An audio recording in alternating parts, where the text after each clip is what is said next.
morning to one and all. It's a great honor and pleasure to speak before all of you. I've turned my paper for paucity of time to a PowerPoint presentation. I hope it sounds something to all of you. The title of it is The Coming Together of Dalit and Left Politics Post-Vemula India, Possibilities and Challenges of the Multitude. I begin with a discussion of the kind of times we live in. It's called the Age of Resistance, as Costas Dozenas was speaking in one of his books.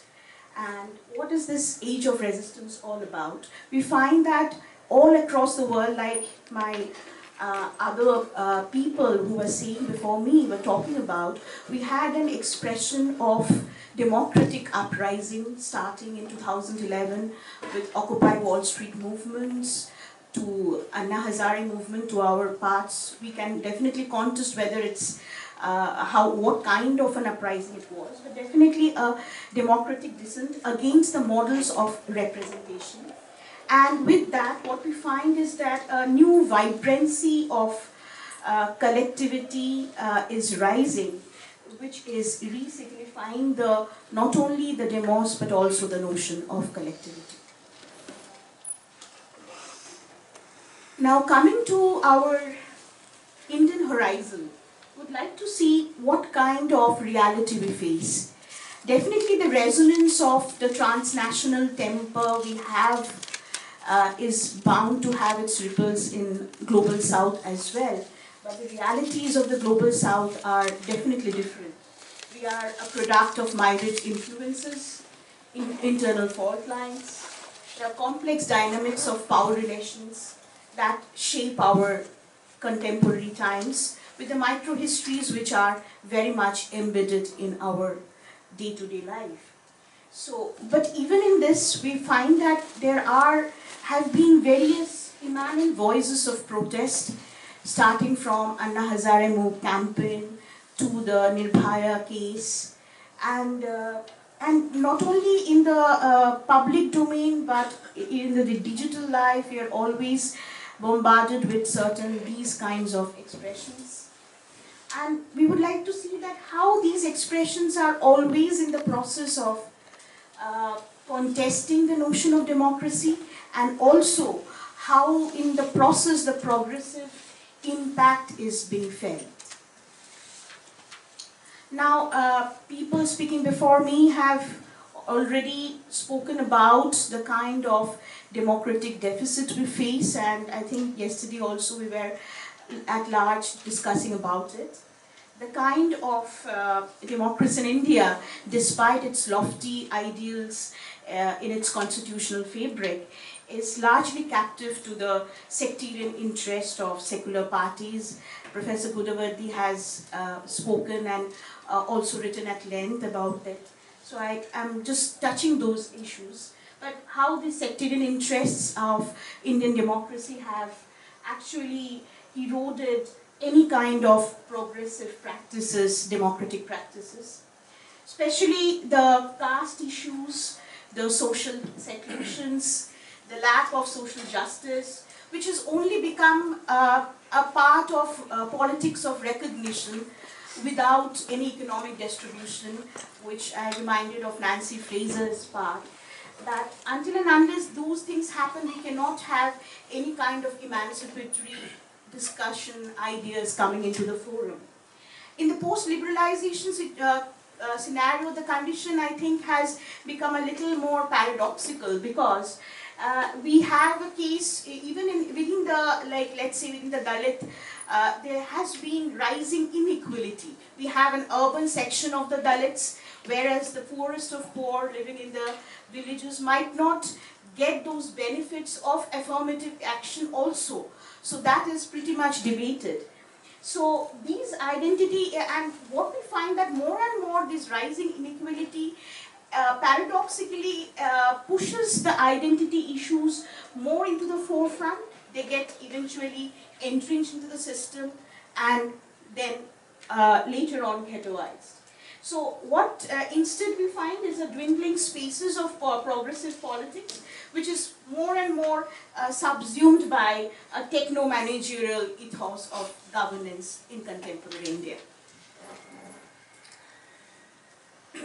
Now we come to the concept of the paper, that what are we finding a new kind of emergence in post-Remula India, where we are talking in terms of Dalit and left unity.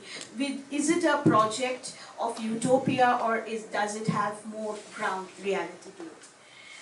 The details of these incidents are all of us already know about it, so I'm not going into those details much, but definitely one thing to be sure that they have exposed few things for sure. The kind of quoting of the Dalits which the right wing has been doing of recent has become a little kind of a farcical exercise, and the pretense has also come into the open, because now we find that a Dalit student in a premier educational institution does not has to die because of his caste. So where we are looking forward to? Is it a kind of a right-wing party who tries to co-opt the Dalits into a much more, what we can say, developmental discourse, but at the other end ends up, that paradox other end ends up in being the force behind the institutional murder.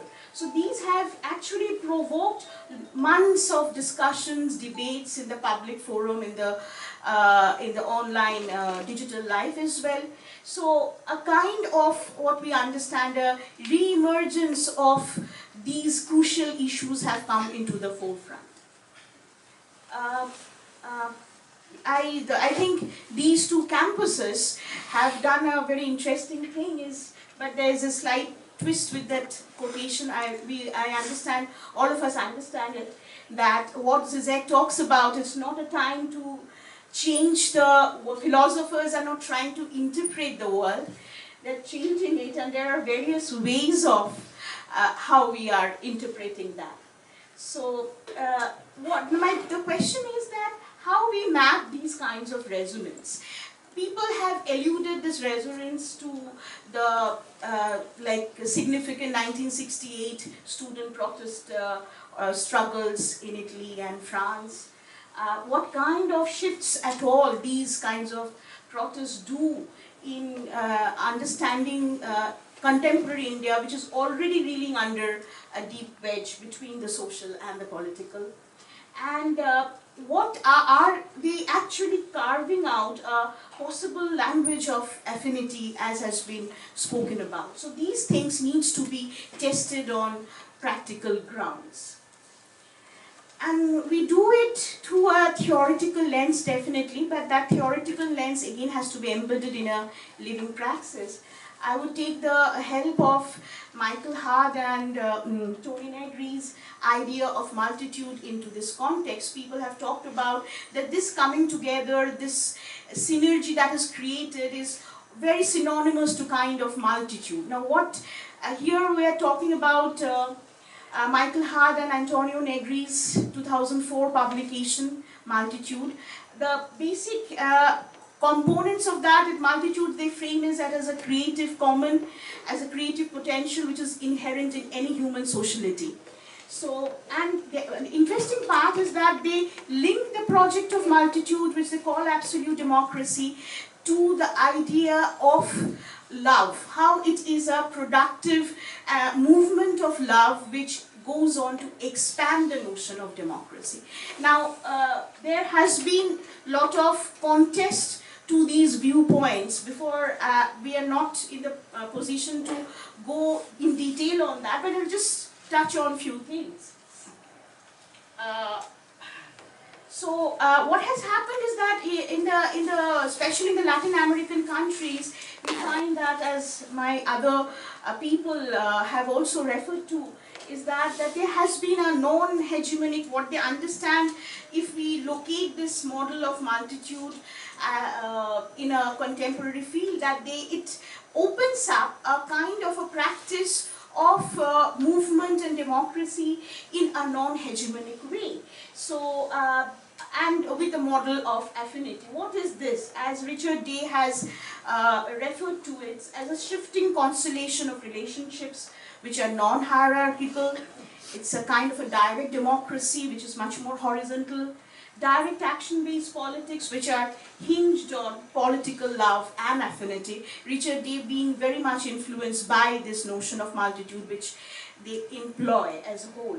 So the connectedness which underlying between struggles between individuals as they come into cooperation in any kind of a movement.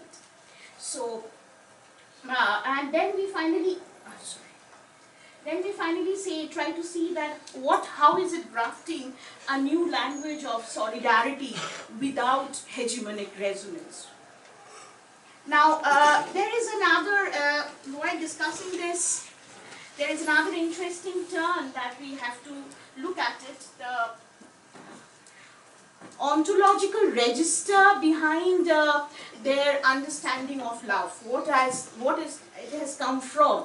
Negri's understanding of this political love is actually an expansion of the Spinozian understanding of real, immediate and associative human power. And this expansion of love is what Michael Hart and Tony Negri uses in their framework of multitude. So love, therefore, as they say in their 2009 book of Commonwealth, is an ontological motor which produces a constituent political force which is necessary for the making of multitude. So this production of love and democracy is not only the creative power of the multitude, but it is also a revolutionary consciousness which pushes all democratic struggles according to them. Now, coming to the zones of contestation, which would be very important, especially from a post-colonial democratic position.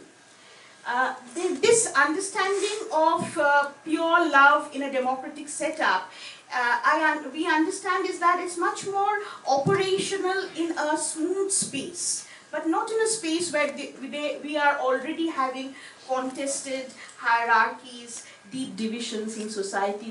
Whether this pure cooperation and love is actually accepted, what kind of challenges does it pose?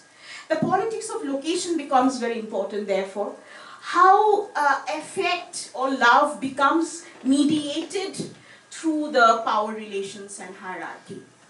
And like, for example, since it's a purely ontological phenomena through which Michael Hart explains the concept of love in their democracy, we would like to say that, like, can bodies actually risk themselves to lose in love?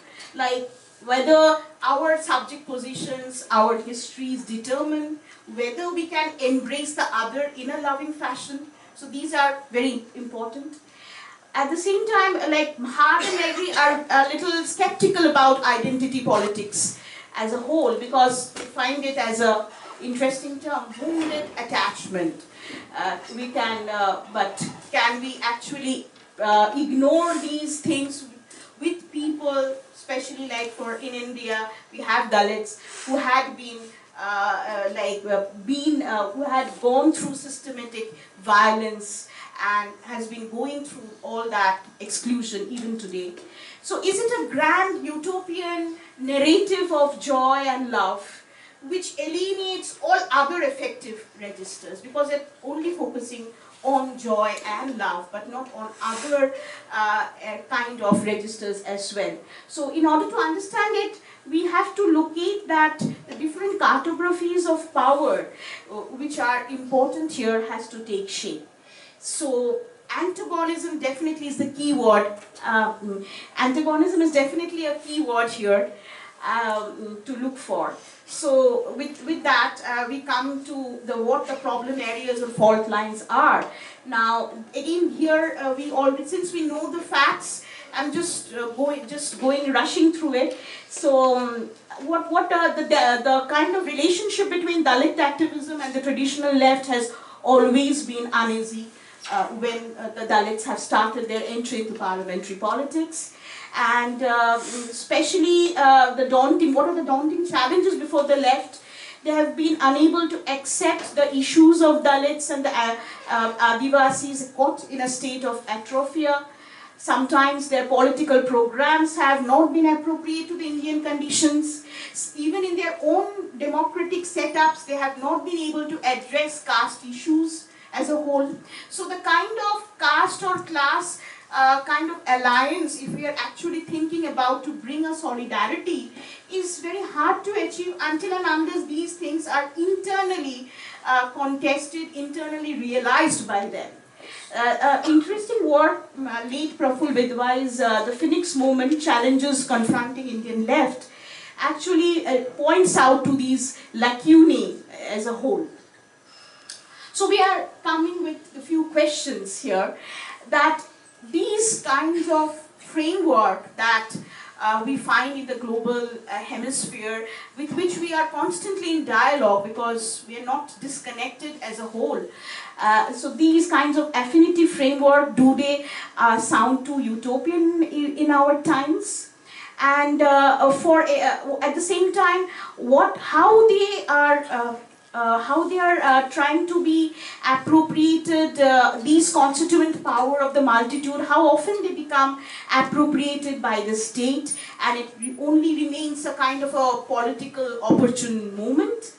Is this a politics of mere symbolism, spectaclism within the mediatized age? What kind of challenges we have is that there's a problem of institutionalizing any movement. For example, even today, when we have, in India, we have an immense potential of personality politics. Even in the present moment that I'm talking about of this Dalit and left, besides the kind of powerful affinity that had been created, there is always a danger that there is some person or some face, public face, which comes to assume it and appropriate it. So this status appropriation is the danger, I think.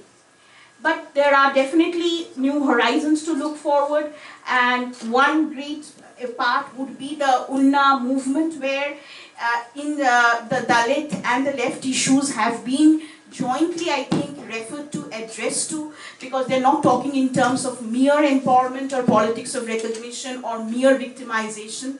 They're talking beyond that, how the material issues needs to be addressed, the landed issues. So such movements can open up, I think, spaces which have been antagonized, and we can think in terms of a politics of becoming, which democracy to become or come, which Derrida talks about. I think I've overshot the time like anything, so I'm not going into detail, but this is an interesting quotation which perhaps we'll talk about later. Thank you.